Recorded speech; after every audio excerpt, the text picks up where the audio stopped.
Dear colleagues, excellencies, before we conclude this session of the general debate, I would like to tell you that one delegation has requested to exercise the right of reply.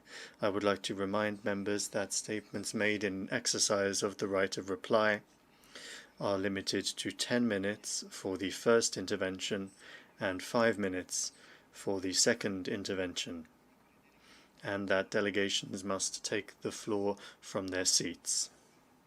I now give the floor to the representative of India.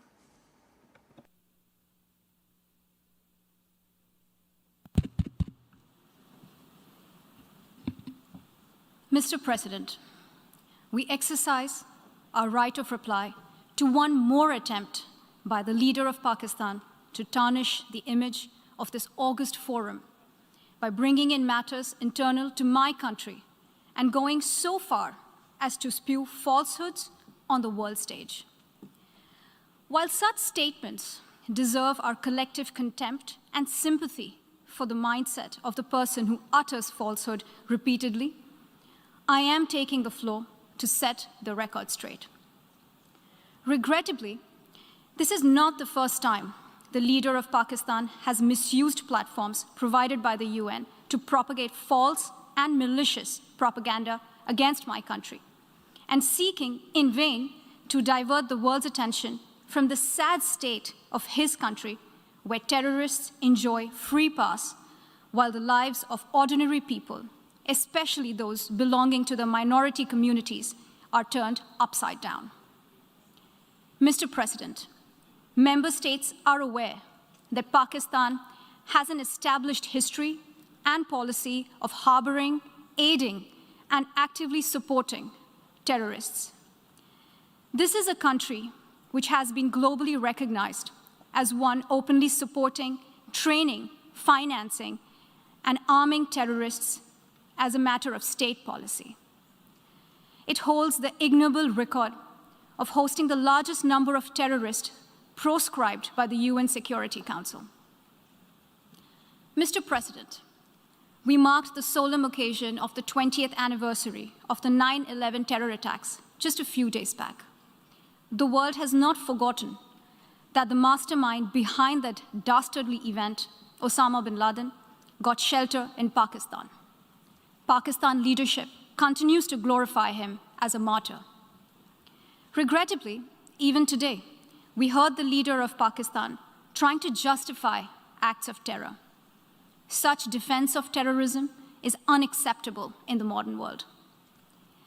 We keep hearing that Pakistan is a victim of terrorism. This is the country which is an arsonist disguising itself as a firefighter.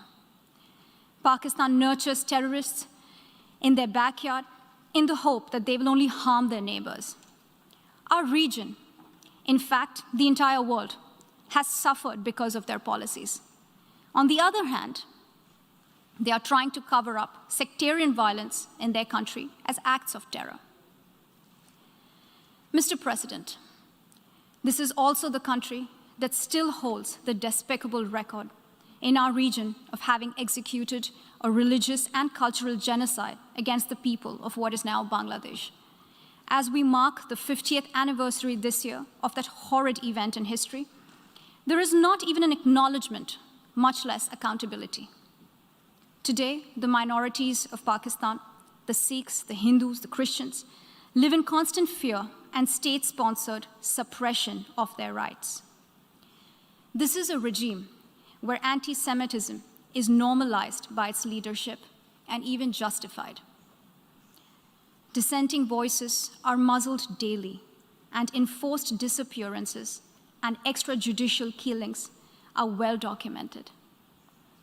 Mr. President, unlike Pakistan, India is a pluralistic democracy with a substantial population of minorities who have gone on to hold highest offices in the country, including as President, Prime Minister, Chief Justices, and Chiefs of Army Staff. India is also a country with a free media and an independent judiciary that keeps a watch and protects our Constitution.